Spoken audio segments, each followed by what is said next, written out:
Ich begrüße euch zu einem neuen Q&A. Wir haben mal wieder ein paar Fragen von euch bekommen oder zahlreiche Fragen auf verschiedenen Kanälen. Und so die häufig gestellten Fragen möchte ich hier mal wieder beantworten. Ich habe ja im letzten schon angekündigt, wir machen das jetzt regelmäßig, also los geht's. So, die erste Frage stammt von unserem Keramikversiegelung polieren Video. Die Frage wäre, warum schützt die Keramik nicht vor sowas? Oder eher, warum ist diese nicht so wirksam, dass ein vernünftiges Waschen und einem Detailer oder einer ganz weichen Politur zu entfernen ist? Lohnt sich dann eine Keramik überhaupt noch bei den Preisen, die dafür aufgerufen werden? Die Frage hat uns in verschiedenen Formulierungen, aber mit der Grundfrage erreicht, warum kann eine Keramik Insekteneinschläge und Harzproblematik nicht entgegenwirken? Die Antwort ist relativ einfach. Den Insekten selbst, also den Insektenleichen und den Eiweißresten kann die Keramik sehr gut entgegenhalten. Wenn man da noch einmal einen leichten Reiniger aufsprüht, abkärchert, sind diese runter. Das Problem ist halt, dass Insekten in aller Regel bei hohen Geschwindigkeiten auf den Lack treffen. Das heißt, so ein Insekt fliegt mit, keine Ahnung, 20, 30, 40, 50, 60 km/h, keine Ahnung, wie schnell so ein Insekt fliegt. Und du fährst mit 100, 150, 200, 250 km/h und die beiden treffen aufeinander. Und in dem Moment hast du durch die Feststoffe des Insekts einen Einschlag in der Lackoberfläche. Das bedeutet eine Verformung des Klarlacks, wenn man so will. Da kann auch keine Keramik der Welt helfen. Da kann nicht mal eine Steinschlagschutzfolie helfen, weil dieser Einschlag sich auch in der Steinschlagschutzfolie abbilden kann. Bei der ist es sogar so, du kriegst diesen Abdruck nie wieder raus, aber das ist ja nicht Thema. Das heißt, die Keramik hilft schon, dass sich das Insekt nicht so stark abdrückt und sich leicht entfernen lässt. Aber diesen Schatten, der ja durch eine Verformung des Lacks entstanden ist, den kann es nur in gewisser Weise mindern, weil natürlich eine Keramik im Verhältnis zum Klarlack dünn ist und dann auch mit eingedrückt wird, ne? Durch diese Poliermaßnahmen können wir das ein bisschen kaschieren, indem wir einfach die Keramik wieder so ein bisschen anlösen und auffrischen. Ein anderer Faktor, der da hilft, ist auch Hitze. Und damit komme ich gleich zu der nächsten Frage, die ich mal zusammenfassen möchte. Da wurde gefragt, ob man solche Flecken nicht mit Hitze bekämpfen kann, beziehungsweise wurde gesagt, dass derartige Flecken mit Hitze erfolgreich bekämpft werden müssen. Auch hier ist wieder die Basis, dass wir alle Überreste entfernt haben. Bei den Harzflecken ist es das Gleiche, da haben wir aber eine Ätzwirkung, die auf dem Lack ist. Zu Harz komme ich aber gleich nochmal. So. Also wir haben einen Vogelkot oder ein Insekt oder was auch immer, was auf den Lack eingewirkt hat und haben jetzt die Überreste davon entfernt und nur noch den reinen Abdruck im Lack. Jetzt gibt es die Möglichkeit, das mit Hitze zu beseitigen. Das funktioniert, weil die meisten Lacke sogenannte Thermolacke sind. Das bedeutet, durch Wärmeeinwirkung verfließen die ein bisschen und ziehen sich dann wieder glatt beim Abkühlen. Das kann man ganz gut sehen. Hat der Paul vom Barts Performance mal gezeigt. Wenn du einen Vogelkot eingebrannt hast, das werden wir auch noch mal in einem Video zeigen, und den vorsichtig föhnst, dann geht er komplett aus dem Lack wieder raus, einfach weil der Lack kurz verfließt und sich wieder glatt zieht. Problem bei einer Keramik ist, dass diese keramische Struktur, die sich aufgebaut hat, durch Hitze verändert wird. Was dann passieren kann, ist, dass diese Struktur sich einmal verändern lässt, aber beim zweiten Mal erhitzen kaputt geht und damit die Keramikversiegelung beschädigt wird. Das kann passieren. Das ist auch nur eine Theorie, die ich von mehreren Leuten schon gehört habe, die mit Keramikversiegelung beruflich zu tun haben.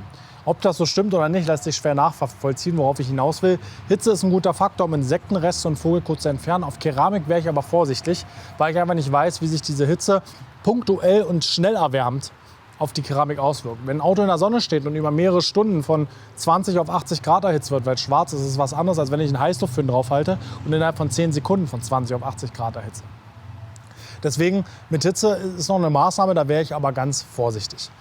Zweiter Punkt, diese Harzflecken.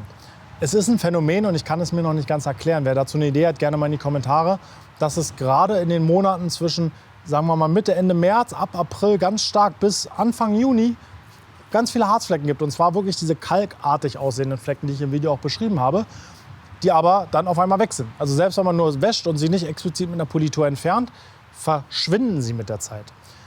Genau erklären, was es ist, kann ich mir nicht. Deswegen bin ich da so ein bisschen zurückhaltend. Ich nehme erstmal den Feststoff runter, durch Kneten, Polieren, chemisch entfernen, damit ich halt wirklich keine Ätzwirkung auf dem Lack habe oder das Lösemittel oder das Harz sich nicht einbrennt. Aber diese Schatten, die ich noch habe, die gehen meiner Erfahrung nach von alleine weg. Wie gesagt, warum das so ist, kann ich nicht genau sagen. Deswegen bin ich da auch gar nicht so sehr nervös. Da würde ich gern für meinen Kunden oder für den Kunden das Bild verbessern. Aber ich kann immer sagen, pass auf, das, was jetzt noch da ist, die Schatten, die gehen mit der Zeit von alleine weg. So, sehr umfangreich, aber gleich 2 Fragen beantwortet. Machen wir mal weiter. Und zwar eine Frage, die wir jetzt auch mehrfach gefragt wurden: Welchen Beton habt ihr in der Garage verwendet und arbeitet ihr mit einem Ölabscheider? Also wir arbeiten mit einem Ölabscheider. Der ist hier installiert für das ganze Haus sozusagen, für die ganze untere Etage. Der hängt hier dran, weil wir auch eine Werkstatt mit im Haus haben. Und der Boden ist eine spezielle Bodenversiegelung, die rutschhemmend, ölfest, chemikalienfest, wasserfest schlagfest. Also das ist wirklich eine Versiegelung, die wirklich sehr robust ist. Die wird in 2 Schichten aufgetragen. Erstmal kommt da so ein Harz mit so einem Kiesgemisch. Ne? Das macht diese kleinen Körnchen, wo man einen besseren Grip drauf hat und nicht ausrutscht, wenn der Boden nass ist. Und dann kommt diese Versiegelung, die halt eben wasserabweisend und diese Eigenschaften aufweist. Ich würde sie vielleicht nicht normal machen. Also tendenziell würde ich in einem Waschbereich mittlerweile auf Fliesen zurückgreifen, einfach weil die relativ schwer zu reinigen sind, diese Bodenversiegelung. Aber wie gesagt, da kann man mal gucken, jeder große Hersteller hat sowas im Programm. Bodenversiegelung funktioniert an sich sehr gut. Natürlich brauche ich auch ein Gefälle, dass das Wasser irgendwo ablaufen kann und einen Ölabscheider oder ich arbeite gleich mit einer Waschmatte. Die nächste Frage kam zum Autolack auf dem Waschmethode-Video, auch mehrfach gestellt, ob wir, wenn wir die Einstiege, die Scharniere so reinigen, so intensiv mit einem alkalischen Vorreiniger und dann nochmal mit dem Handschuh, sie nicht stark entfetten. Also zum einen sind mittlerweile sehr, sehr viele Türbänder und Scharniere fettfrei, zumindest außenliegendes Fett bei modernen Fahrzeugen. Da gibt es gar keine äußere Fettung mehr, sondern es sind in sich geschlossene Gelenke, sage ich jetzt mal. Ich bin kein Fachmann in dem Bereich, wie man es nennt, aber so wurde es mir erklärt, sodass das Fett da innen liegt und gar nicht austreten kann. Und selbst wenn und ich das nicht weiß, natürlich fette ich dann nach. Ne? Also da haben wir auch mal ein Video zu gemacht. Guckt einfach mal bei uns auf dem Kanal Scharniere und Türbänder fetten. Da gibt es ein Video zu. Und wenn man natürlich sehr stark, gerade mit Lösemittel, mal so einen richtig versüfften Einstieg reinigt, sollte man die natürlich auch entsprechend wieder nachfetten.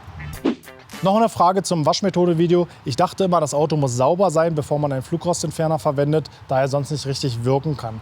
Hat das keine schlechtere Wirkung, wenn ich den Flugrostentferner schon vor der Vorwäsche auf den dreckigen Lack aufsprühe? Da muss man abwägen. Habe ich jetzt ein richtig verkrustetes Auto, wo wirklich Dreckschichten drauf sind, würde ich den Flugrostentferner tatsächlich nach der Vorwäsche aufsprühen. Wenn ich aber einen Wasserfilm auf dem Lack habe, dann haftet der Flugrostentferner auch nicht und kann nicht wirken, weil er eben auf dem Wasserfilm schwimmt. Also man muss da eine Abwägung vornehmen. Wenn ich wirklich ein extrem verschmutztes Auto habe, muss ich es erst einmal komplett durchwaschen und am Ende nach dem Trocknen auf den trockenen Lack sprühen, um die effektive Wirkung zu haben. Das kann man machen, dauert sehr lange. Bei einer normalen Straßenverschmutzung, sage ich mal, die wir so im Alltag sehen, ist nicht so viel Dreck auf dem Lack, dass der Flugrostentferner nicht wirken kann. Deswegen sprühe ich ihn quasi vor der Vorwäsche auf, damit er auf dem trockenen Lack gut haften und direkt wirken kann und nicht auf dem Wasser schwimmen. Teilweise mixe ich ihn sogar mit in meine Vorwäsche rein, wenn ich nur noch mal so einen kleinen Kick haben will und den Verdacht habe, dass ein bisschen Flugrost, aber jetzt nicht explizite Flugrostentferner. An der Stelle noch mal 2 kurze Hinweise zum Waschmethode-Video, weil die Frage auch mehrfach aufkam und vielleicht ein bisschen für Verwirrung gesorgt hat. Und zwar, natürlich nehme ich nicht denselben Waschhandschuh für dreckige Bereiche und zum Beispiel lackierten Carbon. Da hat ja jemand konkret so geschrieben. Es ist der gleiche, also es ist das gleiche Modell, aber nicht derselbe, den ich dafür schon benutzt habe. Das ist natürlich ganz klar. Das macht ja auch keinen Sinn nach der Logik der Methode. Ich wasche von oben nach unten, wenn der Handschuh dreckig ist, kommt er weg. Damit gehe ich natürlich dann nicht nach dem Radkasten nochmal auf Carbon, ganz klar. Zweite Variante, natürlich muss man auch ein bisschen den Kopf einschalten. Habe ich ein sehr sauberes Auto, kann ich vielleicht ein komplettes Dach vor der Heckscheibe waschen, kann vielleicht 2 Türen gleichzeitig waschen. Habe ich ein sehr dreckiges Auto, muss ich vielleicht nach einem halben Dach schon, wenn ich meinen Handschuh gedreht habe, nach einem Vierteldach, den Handschuh wechseln. Also da muss man natürlich ein bisschen den Kopf anmachen und ein bisschen drüber nachdenken, wie schmutzig ist das Auto. Dennoch bleibe ich bei der Aussage, wer eine richtige Vorwäsche macht, den vernünftigen Vorreiniger nimmt und gründlich abspült, braucht sich da keinen riesen Kopf haben. Dann sind die Partikel und Feststoffe so weit vom Lack, dass man da keine riesen Angst mehr vor den Kratzern haben muss, wenn man ein halbes Dach mit Waschhandschuh macht. Aber Leute, denkt dran, immer den Kopf anmachen. Es gibt kein Schema F, ich mache jetzt immer das und denkt nicht mehr nach, sondern immer mal drüber nachdenken, was tue ich hier eigentlich, warum tue ich es hier, macht es hier Sinn. Wenn ich ein Auto habe, wo die Ritzen extrem dreckig sind oder beispielsweise die Gummidichtungen färben und mein Handschuh nach einem Fenster schwarz ist, muss ich natürlich auch dann wechseln. Ne? Also es ist keine stumpfe Methode, sondern man hat hier ein Schema, an das man sich im 99% oder 95% der Fälle halten kann. Und in den anderen muss man einfach abweichen. Wenn man die Logik verstanden hat, sollte das aber einfach sein. Ich bedanke mich. Wie gesagt, schreibt eure Kommentare immer gerne weiterhin hier runter. Dann können wir gerne darauf eingehen. Wenn sich sowas sammelt, weil wie gesagt, es sind häufig die gleichen Fragen, machen wir wieder ein Q&A. Ich denke mal, 2-3 Wochen wird es wieder soweit sein. Wir haben ja Sommer. Wir merken, ihr seid alle fleißig am Waschen, finde ich sehr gut. Also lasst euch nicht ärgern, bleibt dabei. Haut rein.